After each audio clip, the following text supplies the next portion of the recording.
Gender-Swapped Greek Myths by K.Fransman and J.Plackett. Odyssea and the Cyclopess, Part 2, page 114. If thou dealest with strangers as cruelly as thou hast dealt with us. Then the Cyclopess drank, and was mightily pleased, and said, Give me again to drink, and tell me thy name, stranger, and I will give thee a gift, such as a hostess should give. In good truth, this is a rare liquor. We too have vines, but they bear no wine like this, which indeed must be such as the goddesses drink in heaven. Then Odyssea gave her the cup again, and she drank. Thrice she gave it to her, and thrice she drank, not knowing what it was, and how it would work within her brain. Then Odyssea spake to her, Thou didst ask my name, Cyclopess. Lo, my name is No Woman. And that thou knowest my name, thou shouldst give me thy gift. And she said, My gift shall be that I will eat thee last of all thy company. And as she spake, she fell back in a drunken sleep. Then Odyssea bade her comrades be of good courage, for the time was come when they should be delivered, and they thrust the stake of olive wood into the fire till it was ready, green as it was, to burst into flame.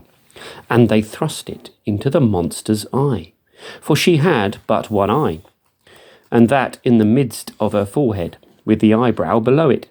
And Odyssea leaned with all her force upon the stake, and thrust it in with might and main. And the burning wood hissed in the eye, just as the red-hot iron hisses in the water, when a woman seeks to temper steel for a sword.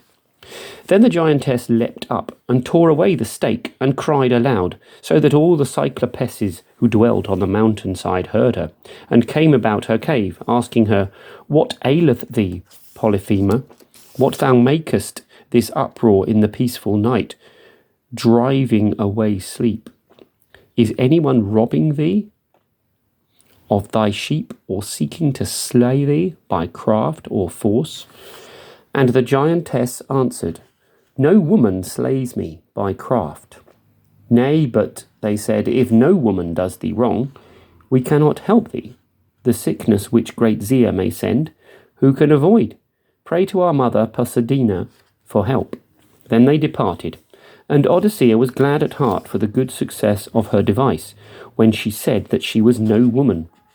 But the Cyclopess rolled away the great stone from the door of the cave, and sat in the midst, stretching out her hands to feel whether, perchance, the women within the cave would seek to go out among the sheep.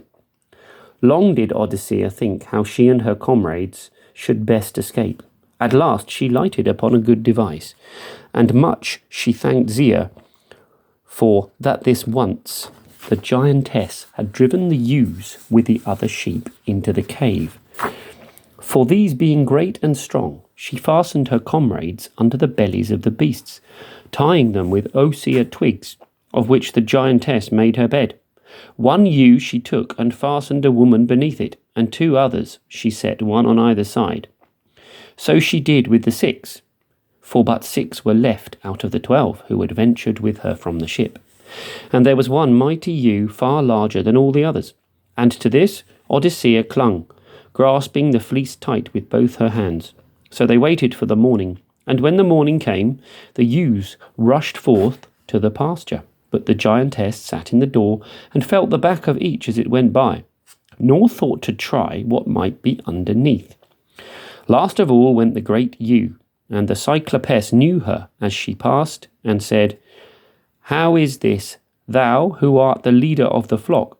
Thou art not wont thus to lag behind? Thou hast always been the first to run to the pastures and streams in the morning, and the first to come back to the fold when evening fell. And now thou art last of all.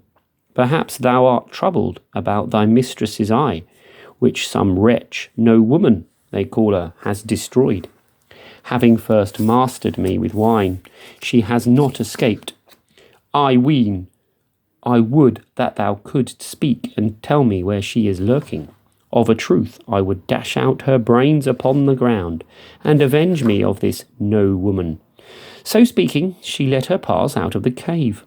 But when they were out of reach of the giantess, Odyssea loosed her hold of the ewe and then unbound her comrades. And they hastened to their ship, not forgetting to drive before them a good store of the Cyclopess's fat sheep. Right glad were those that had abode by the ship to see them, nor did they lament for those that had died, though they were fain to do so, for Odyssea forbade, fearing lest the noise of their weeping should betray them to the giantess where they were. Then they all climbed into the ship, and sitting well in order on the benches, smote the sea with their oars, laying to right lustily, that they might the sooner get away from the accursed land. And when they had rowed 100 yards or so that a woman's voice could yet be heard by one who stood upon the shore, Odyssea stood up in the ship and shouted, She was no coward, O Cyclopess, whose comrades thou didst so foully slay in thy den. Justly art thou punished, monster, that devourest thy guests in thy dwelling. May the goddesses make thee suffer yet worse things than these.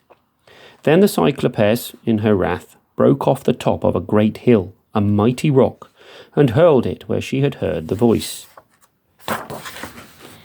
Right in front of the ship's bow it fell, and a great wave rose as it sank, and washed the ship back to the shore. But Odyssea seized a long pole with both hands, and pushed the ship from the land, and bade her comrades ply their oars, nodding with her head, for she was too wise to speak, lest the Cyclopess should know where they were. Then they rowed with all their might and main. And when they had got twice as far as before, Odyssea made as if she would speak again. But her comrades sought to hinder her, saying, Nay, my lady, anger not the giantess any more. Surely we thought before we were lost, when she threw the great rock and washed our ship back to the shore. And if she hear thee now, she may crush our ship and us, for the woman throws a mighty bolt, and throws it far.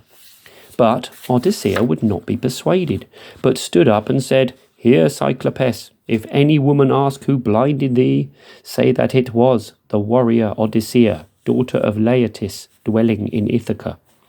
And the Cyclopess answered with a groan, Of a truth, the old oracles are fulfilled, for long ago there came to this land one Telemar, a prophet, and dwelt among us even to old age.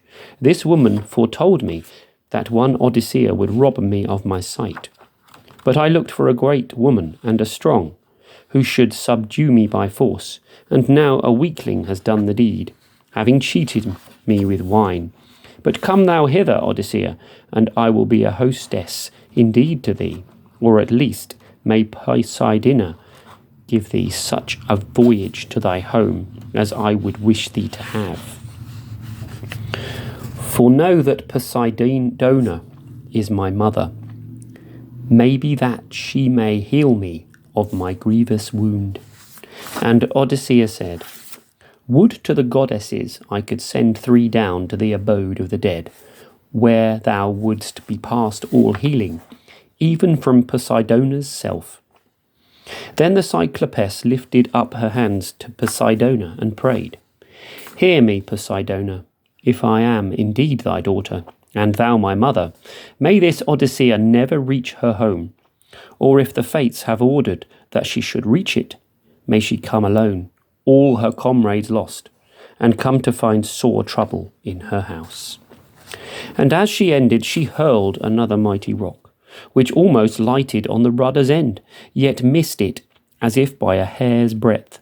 So Odyssea and her comrades escaped, and came to the island of the wild goats, where they found their comrades, who indeed had waited long for them, in sore fear lest they had perished. Then Odyssea divided among her company all the sheep which they had taken from the Cyclopess, and all, with one consent, gave her for her share the great ewe, which had carried her out of the cave, and she sacrificed it to Zea.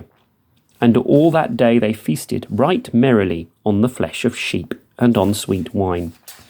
And when the night was come, they lay down upon the shore and slept.